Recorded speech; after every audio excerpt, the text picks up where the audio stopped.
My name is Jade Pitchford-Waters. I'm 25 and I identify as mixed race. So my mum is half Nigerian, half English, and she mainly grew up in Nigeria and then moved back here. And then I grew up with her girlfriend who was born in England and she's English. But my dad is actually a sperm donor and I think he's Italian and English, but I'm not quite sure. Growing up was weird because my mum wasn't really keen on she's kind of racist to be honest, so it was very awkward and no one really talked about me being mixed race or like what my mix was, and it was just kind of like something that wasn't really spoken about. And there's just a lot of other things going on, and because there was trauma and stuff from the past for them, it just kind of played in my upbringing quite a lot. And they split up when I was about 3 years old, so then I was kind of bouncing around. I nearly went into foster care. It was just quite messy, so I didn't really have a sense of identity growing up. I don't think I really identified with either. I kind of, even now, I didn't really get brought up with any sort of culture or anything really. So it's kind of, I've never had Nigerian food, for example, but I think I had a roast dinner for the first time when I was about 18. Like, I don't identify with any of it. So I kind of just was just me for ages and didn't really know what that was. Yeah, I think I definitely struggled, especially like in school. People wanted me to side. Even now, I still feel like there's sort of a pressure, and especially with my fiance, he's Sri Lankan, and even then, people kind of like, "What are you?" And it's just I feel like people want me to be something that I'm not, but I don't feel like I fit into any category. And I think for a long time I was searching, and I think for me, getting my autism diagnosis, that is where I've really found my identity because that's the place I felt most welcomed into that community rather than into like being black or white.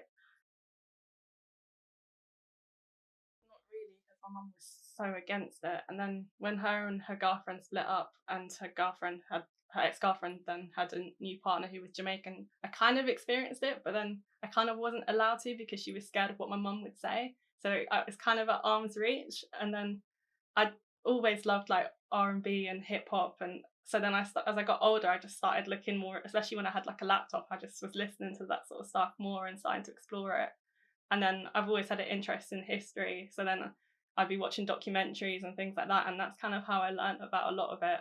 And then as I got old, I think I started cooking Caribbean food, but it was more because I just was interested in cooking, and then it was just another thing to try. And I think I bought like the original flavor cookbook years ago, and then I kind of started to do that quite a lot. But it wasn't something that was in my household. It was more me searching. And then one of my best friends in college was Nigerian, so then he kind of exposed me to some of it as well. But I didn't really have it growing up, and especially with the friends I had in school, secondary school, that it wasn't really there. I had to kind of go looking for it myself. I remember being really little and I'd like see people with like blonde hair and I'd be like, I really wish I had blonde hair. But I think it's because my mum used to always wish that I was born with blonde hair and blue eyes, even though she's got like dark black hair and like dark brown eyes and she's a lot darker than I am. But she just thought somehow I'd come out looking different. And I think there was that kind of lingering like in my upbringing. So I think I always noticed I looked different. Even in primary school, I was the only mixed race person for a long time. And even when I did meet other mixed race children, they didn't look like me. So it was just, it was very odd. My mum's ex girlfriend, she then ended up in a relationship with a Jamaican man, and there was always a bit of a conflict. Whenever he was angry at her, he would call her like a slave owner, and it would just become very nasty between her and his family. And it was very, very chaotic for a long time. And it ended in him threatening to kill me and then him having to be removed from the house because it was just awful. And it was just, he identified me as being white as well, so then he'd be like horrible towards me. So it was difficult for a long time. When I first met my fiance, he told his mum about me, and I'm the first girlfriend he's ever told her about, and she just lost it because I wasn't Sri Lankan, and she just considered me as black. And the only thing that actually made that better for her was the fact that he had a girlfriend in the past that was Muslim, and to her that was worse than me being black. And it was just really strange. Even now, like it's not brilliant, but she's kind of just accepting it because she knows he's made his decision. But it's very awkward, and she feels like if we go to a wedding, she needs to dress me up in a sari and try extra hard to try and make me not black. It's very weird. I didn't really experience it until I think I went to university, because I went to University of Canterbury, and I was the only person, apart from a couple of boys in architecture who were black, everyone else was white. So it was really difficult to make friends. And even when I'd walk through Canterbury to the station, people would make racist remarks and make monkey noises at me. And like there were a lot of like events that happened where people were like trying to set fire to people's hair because they weren't white in Canterbury. It was just awful at that time when I was there. In the end, I stopped going in completely and moved back to London and did all of my work from home because I just didn't want to be there. It would be the worst 3 years of my life when I was living down there. But it was definitely challenging. I didn't even going out, like after it got a bit dark, I didn't want to go out anywhere because I just knew that people would be horrible towards me. My mum kind of experienced it when she was in Nigeria because she wasn't like black enough. But then when she came here for the last bit of school, she experienced it. And then when we lived in Hackney, there were a lot of Nigerian people, and because she could understand some Yoruba, they used to talk about her and they used to get into arguments, and it just wasn't nice. And then at work, I think because she's also a lesbian and she's mixed race, and there's another layer to that where people just don't like it. So she experienced both racism and homophobia kind of mixed together. I think it was weird. Like in nursery, I kind of didn't quite fit in, and I think already then you could tell that kids were kind of like, you look a bit different, and there's a sort of weird little tension. But then as I got older in primary school, I definitely noticed it, especially because my mum cut my hair really short. So then I just had this really weird short curly hair, and I definitely stuck out, and I definitely felt that people did treat me differently. And even when I used to go to after school club, like all the black kids didn't really want to hang out with me, but then the white kids, I didn't really fit in with them. So then I'd end up on my own quite a lot. And then when I went to secondary school, it was similar. Like I tried to hang out with certain people, and then I just didn't fit in with what they wanted me to be. And if I liked a certain kind of music, then that was a problem. Or if I liked a certain thing, I ended up with kind of a group of rejects pretty much, and we just kind of all just ended up hanging out together. But even that, I don't speak to any of them now because they were all kind of racist, and they'd make remarks and not think about what they were saying, and it was just they were really ignorant pretty much.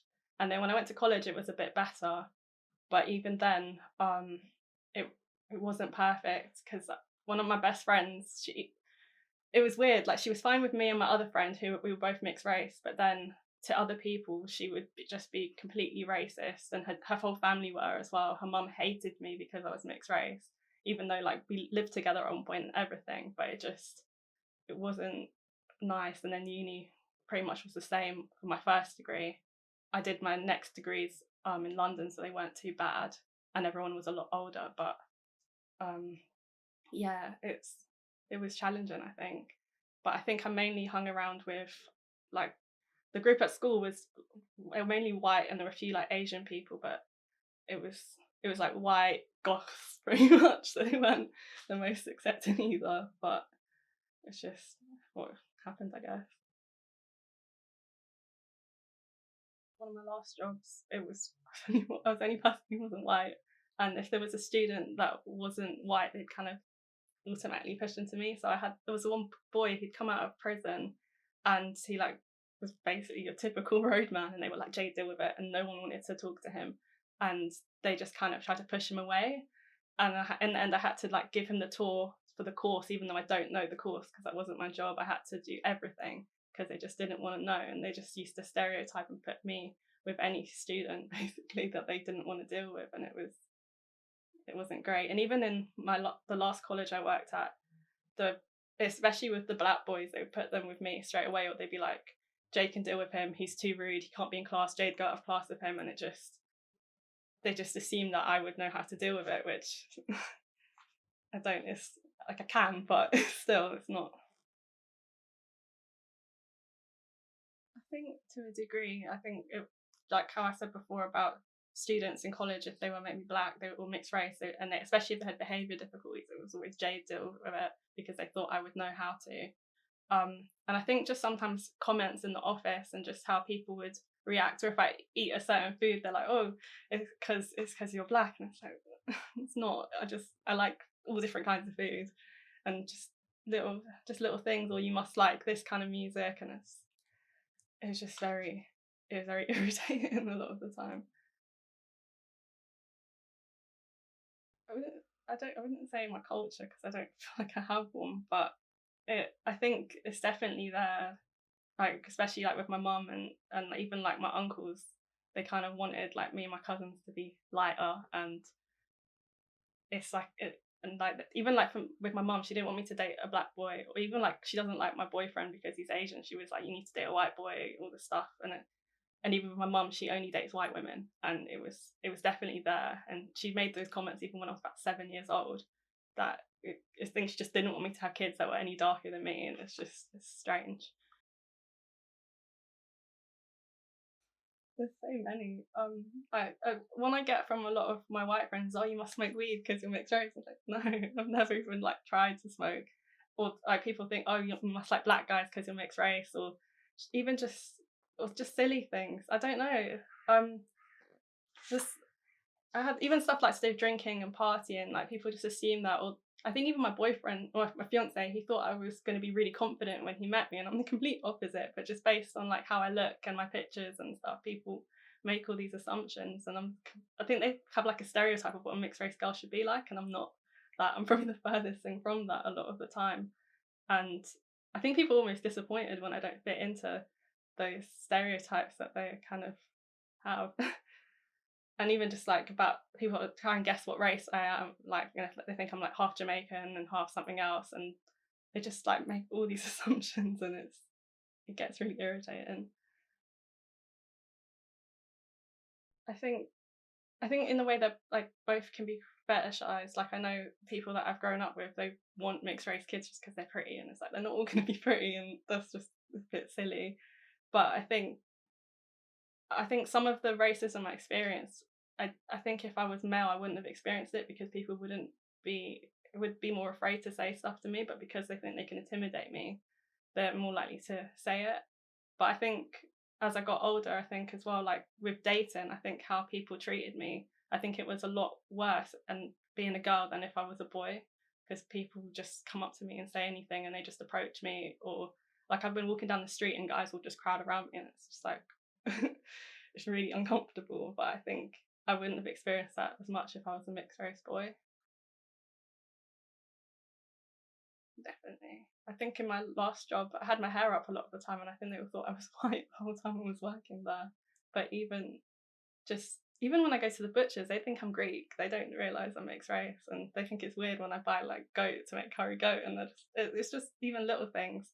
Um, a lot of people don't believe I'm mixed race. It's only when they see my hair like they realize. But if my hair's up or in any other style, they wouldn't notice. And when the whole time I was in London, I didn't really experience racism. It's only when I'd gone out of London. So I think in a way, and even like again with dating, people are like, "Oh, you're light skinned." Like I only like light skinned girls, and then it goes into that whole thing, and that always just made me really uncomfortable. Or even like I know some of my friends like they'd want to bleach their skin to look like me because they thought it'd be better because of just how society is, and it's really horrible. Don't try and fit in with other people, and just be who you want to be, and forget what other people think, and just focus on yourself, and it will be better as you get older.